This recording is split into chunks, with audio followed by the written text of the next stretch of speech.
I feel like every time I talk about a Doom mod, I have to start out by telling you all just how important Doom is in the world of fan games, as the original Doom creators went out of their way to directly facilitate the fan game community at a time where fan games were a very new and rare thing. If you're tired of hearing that, I'm really sorry, but I can't help it because it's true. It's always great when developers embrace their fans and allow them to get creative and experimental with their games instead of dropping the hammer on them like your name was King DDD or Dottie Doo if you're French. Yeah, apparently that's what he's called in French. Now, back in December, I played a Doom 2 mod called Golden Souls Remastered, which is a remaster of Golden Souls 1, which as it turns out was a really fun fan game, and if you didn't see that video, you may wish to watch that one as well. But basically all you gotta know is that Golden Souls puts Doom Guy into a whimsical world of platforming, taking inspiration from all kinds of things, chiefly Mario. On top of adding a whole new world, they also added a lot of platforming to it, taking advantage of the GZ Doom engine. To make a long story short, it's a whole lot of fun. As a matter of fact, I actually had so much fun with it that I ended up playing it for a couple days, which put me way behind schedule and actually put the marathon in jeopardy. As for Golden Souls 2, the premise is pretty much the same, and much like the actual Doom games, serves as proof that sometimes all you need to do to make a really good game is just to take a very potent formula and just give us more of it. And as a side note, since I started working on this marathon way earlier than my previous ones, I could actually afford to spend more time on this game, which is a luxury I didn't have before. So if you ever question the value of getting things started as early as possible, well, there you go. Golden Souls 2 starts out with an elaborate cutscene which pays a very direct homage to the intro of Paper Mario. Doom Guy and Daisy, his pet rabbit, are having tea together when the cyber demon kicks in his wall and kidnaps Daisy, leaving behind a cute little letter. Right out of the gate, it does a great job of establishing the mood and atmosphere of Golden Souls 2. This is very clearly a Doom game, but it acknowledges and fully embraces the goofier side of Doom as well, which is something that kinda goes into hiding sometimes. Just the fact that they even acknowledge Doom Guy's pet rabbit, who some of you probably didn't even know was an actual character in the original game, is proof enough of that. At its core, Golden Souls 2 is a very goofy game. You got demons throwing hammers like Hammer Bros, you got these sniffit wizards that shoot cannonballs at you, stupid ghosty boys that spit fire at you, and then you meet a French cacodemon that collects gold sculptulas and an imp that spends all his time playing volleyball and lifting weights. It's a mix of things you remember from the first Golden Souls and some brand new stuff, which is just what a sequel is expected to do. It is self-aware and charming without feeling forced and cringe-worthy. It is a very earnest and crowd-pleasing experience where you can tell that the people who made it were having fun. Although the main crossover is with Mario, with all the coins and Mario-esque enemies, the fireball power-up that one-shots everyone, and a lot of the music, there are tons of references to other things as well.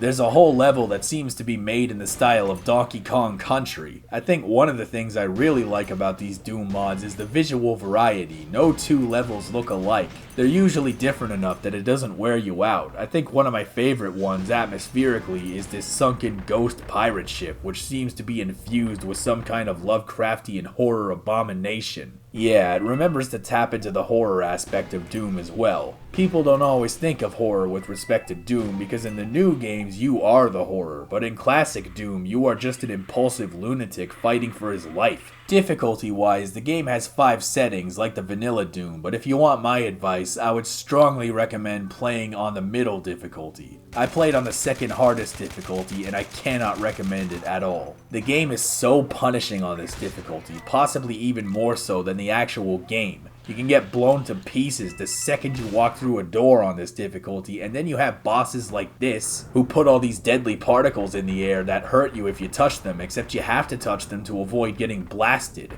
I was just barely able to squeeze past this boss fight. The game does have all these checkpoints in between to help you out, although it's a tiny bit redundant considering Doom lets you quick save and save scum really easily. Of course, that almost definitely counts as cheating, but I wouldn't blame you for doing it if you decided to try the harder difficulties. You also have some precarious pinpoint platforming that is unbearably tense because you have to clear the gap but you don't want to slide off the other side and die. Another thing that pissed me off was the water levels. At first, it's a nice change of pace, but of course water levels tend to be messy in the best of games. It does add to the atmosphere, like in the Ghost Pirate level, but it can also make navigation a big pain in the ass. The slow movement and difficult visibility, these things on top of the difficulty level that I stupidly selected can make for a very painful experience. Not to mention these dumb fucker squids that shoot black ink at you which block your vision, which of course is a reference to Mario Kart. This happens like every time you enter a new underwater room. Again, let me reiterate, I promise that unless you're a Doom speedrunner or something, you will enjoy this game more at the medium difficulty. I promise you that. It might sound like I hate this game now, but of course most of these problems are self-inflicted, and I did have a lot of fun playing this game when it lets you be a landlubber. Golden Souls 2 has a lot of fun weapons like the trumpet launcher and the Stardust cannon that has a dual function allowing you to fire bullets that ricochet off the walls, effectively allowing you to become Revolver Ocelot. You got this chargy plasma gun thing with rechargeable ammo. I think this game is at its best when you're in wide open yet layered environments jumping around like a madman blasting everyone to bits. It is in these moments that I recall my first times playing Doom 2016 and later Eternal, which are two of my favorite FPS games of all time. It taps into that primal desire from deep inside to prance through the air like a majestic goose with a gun. The game has its share of environmental puzzles as well, one of my favorites being the harbor where you shoot these church bells to open a secret compartment that gives you a big coin. Then there's this mansion with these colored gates that you have to alternate between.